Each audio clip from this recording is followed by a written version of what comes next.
Hello and welcome to the first of the Arn Eddie 2020 reviews, daily shows, very quick shows, just to kind of talk about the game that's just happened and just have a little bit of our thoughts about it. I'm Eddie Sideburns. Joining me is Anne Rolled Furious because he can't spell his name right. That wasn't me. That Um, was Strigger. okay, that was okay. Strigger, we'll go with that. Arn, how you doing? I'm doing good, except I kind of made a bit of a boneheaded prediction earlier today by saying that I felt Turkey were going to stifle Italy. They didn't. That didn't happen at all. No. They tried to, but they didn't. No, they didn't. And so what we're going to do is we're going to cover for the next 15 minutes the Italy Turkey game. We Yeah. also just want to say thank you for everyone who signed up for the Arn and Eddie Experience Euro Fantasy 2020 League. We appreciate that. We will at some point maybe cover a little bit of that, although there's 107 teams. And we will try to cover the Euro Prediction League. There are prizes. Someone asked if there was going to be a prize. We just need to discuss it in a production meeting and figure out what we're going to do. Yes. But yeah, so let's not take too long. Let's get straight into it. Italy did not. Italy came to play. They were at the races from the beginning of this arm. Oh yeah. I'll tell you what, I'm going to pull up our little tactic sheet so we can show you what happened. So the way I had Italy lining up was with this front three. Midfield three, that's Jorginho, number 8 there, helping to protect the back four. That's exactly how they lined up. How I had Turkey lining up was in this like 4-2-3-1 formation. They didn't do that. So these lads were back here. And this just invited a ton of pressure on because it allowed these guys to play further forwards. And Mancini spent about 10 minutes watching this and was looking at the pitch and thinking, well, there's a load of space here. Yeah. So he started telling Spinazzola, the number 4, go on, you can have a run up there. And on the other side, they started coming up here, getting the overlaps into this space.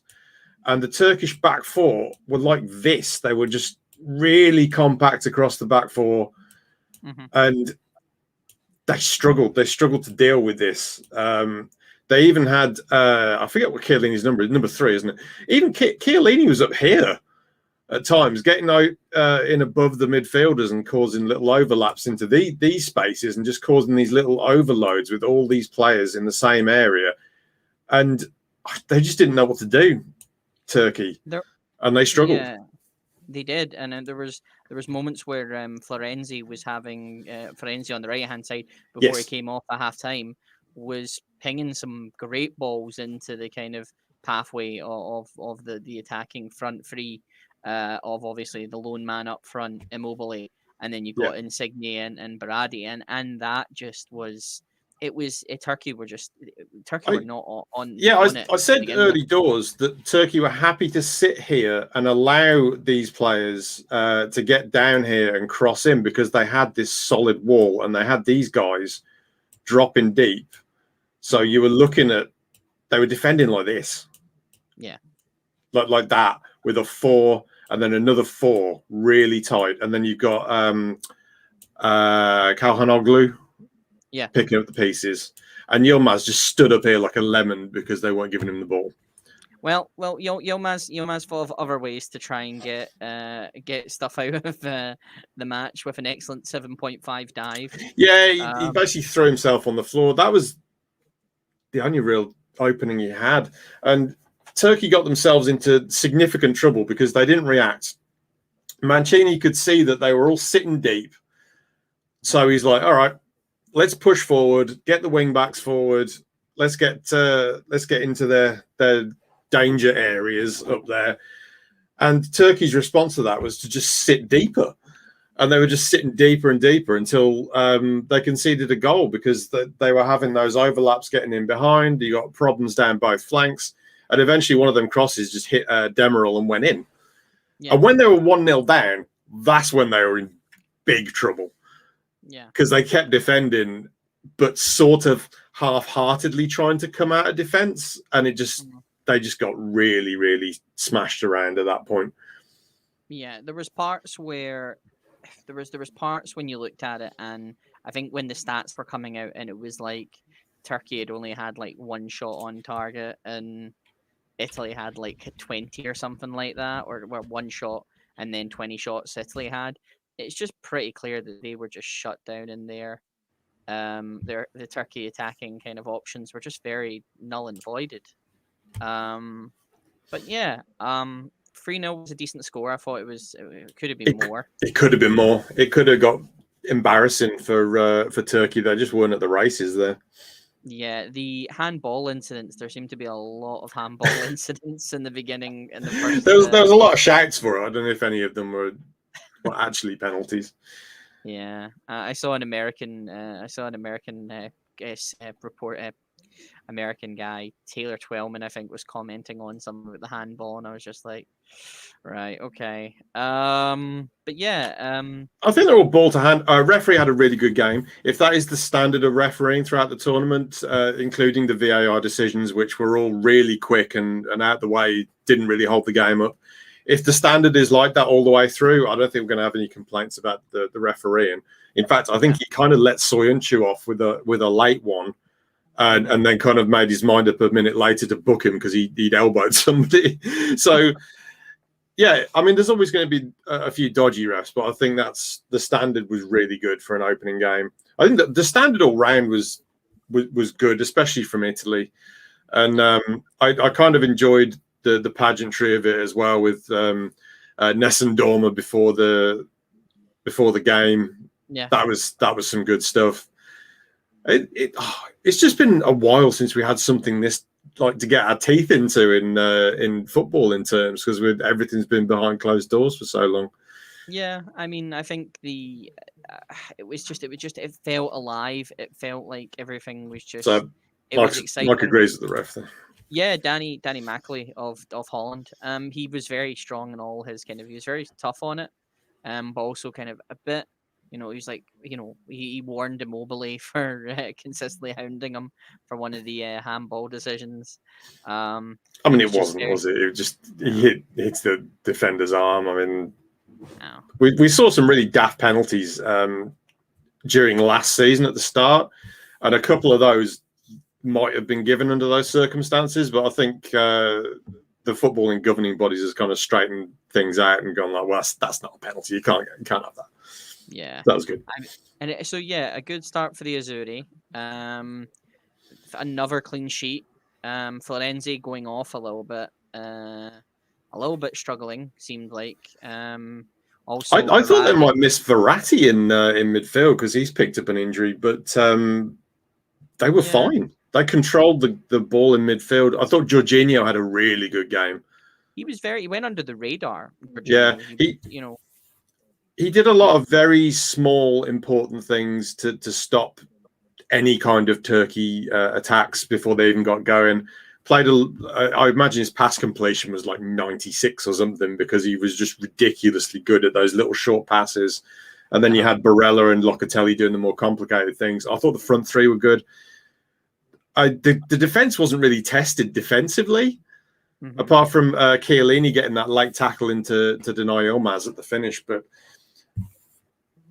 for breaking, I think the team that wins this tournament will be able to break down teams that provide stubborn resistance. And Turkey tried to play that way. They felt that was their way to get a result here today. And Italy just demolished them. So that, for me, that makes Italy, they're up there with France as the favourites. I think England would struggle to break a team like this down. That's my feeling. Yeah, so Jorginho had a pass success rate of 93.8%. Yeah, I was pretty close.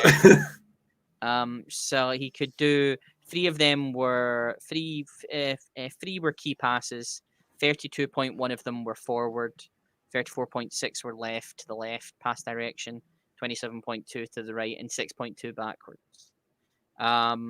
He honestly went under. He was very under the radar this entire game. It was only at a point where the commentators had realized they hadn't mentioned much of Jorginho, that you could tell Yeah. he was doing the right job. Yeah, he's doing a number in that defensive midfield role. I thought he was man of the match. It's either him or maybe Spinazzola providing that width on the left. I thought he had a really good game as well. I think I liked when Di Lorenzo came on. He seemed to kind of, as I say, Florenzi was struggling. Florenzi came off. Di Lorenzo came on, and it almost felt like he hadn't been replaced in terms of that. Okay, Spinazzola won man of the match. So I think that's a good shout. I think he had a really good game. Their wingers their left wing and their right wing were like back defenders were quality. This entire team just looked on the ball for everything. I think the only really concern for Italy is that they didn't really have a plan B because plan A ended up working. So a lot of their substitutions were man-for-man switches where they brought players on that were exactly the same as the player that they had in terms of the role that they were going to play. So Mancini didn't need to do anything extravagant here. We'll see how tactically he can adapt going forwards in the tournament. And it was really good to see Gianluca Vialli in the yeah, he looked happy, didn't he? As well. So that was the first game. That was Group A. Does this change any of your thoughts towards if you were to? So we didn't do this on the preview, but I'm going to do it now since we're discussing this group. What was your prediction in terms of who finishes first, second, third, and fourth in this? Yeah, I had Turkey finishing second. Based on this performance, I don't think they're going to. I mean, that said, I mean, they have very deliberately gone and played a certain way in this game that I don't think they're going to play in the other two games. I think they were very much looking for a point here, and a point would have been a bonus for them. So I think you will see a different Turkey when they play against Switzerland and Wales, and they could still get into that that second place. They could still get there. So although they had a very bad day at the office today. I don't see Switzerland or Wales having much of an impact on this Italian team. I think they're going to get 9 points. I think they're qualified. I think they're going right through in terms of that. So Arthur's referring to Turkey's having a gutless display there. I think that they played for the point. It didn't work. Yeah, and I mean, I think as well, you looked at it, Italy were just, even after they were winning 2-0, they still were going for it. They were still they were still going for it. Turkey was still having to defend in that. As I showed you earlier, there was the 4 and then the other 4 in front, and they weren't really breaking away from that because once you get into that style of play, it's very different. It's very difficult to change it up. And they struggled a lot. Yeah, so I mean, I say Immobile has got going. We had a great first goal of the tournament.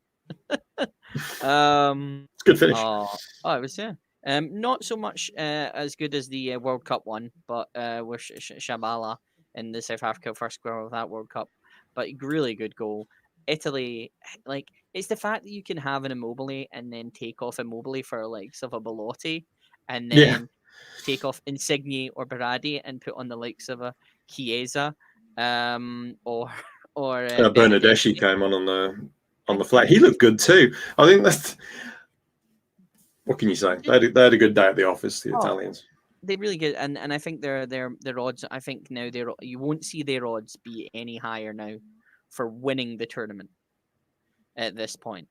I think they've now established, and I think a lot of people now realize they are probably one of the favorites. Yeah, well, pre-tournament, I had them in the top 4, probably top 3, with Portugal and France. That hasn't changed. They'll be there or thereabouts. It'll be interesting to see if they can get by the bigger teams playing this way, or whether they have to change it up. Yeah. What do you think? What did you think of Locatelli's performance? He was good. He was solid. I think they controlled the ball so much in midfield that you can only really judge them on how well they did in possession, which they were fine in possession. I thought Barella had a little bit more of the game. He seemed to be more willing to kind of run with the ball, get forwards. Locatelli's a good player. Yes, he's really good. I think one of the last things I'll say is I thought obviously the great idea of having two players who have played with each other for a consistent amount of years, Bonucci and Chiellini, and Chiellini even just deciding that he was going to go for it at one point. Like the shots that Italy decided, I think, in the first half and the second half, where they just walloped it, and you just thought, "Woof." Brave but bold decisions by Italy here, and I think Mancini as I say, they've been unbeaten for near enough, I think, 3 years now almost. Yeah, it was 2018, I think, the last time they lost. I think Turkey will. I think you are right. Turkey did have a bad day at the office. Will they come back from it? I think they'll probably pick up a win against Wales, if I'm being completely honest. I think we've got Wales and Switzerland is tomorrow, along with Denmark, Finland, and Belgium, Russia.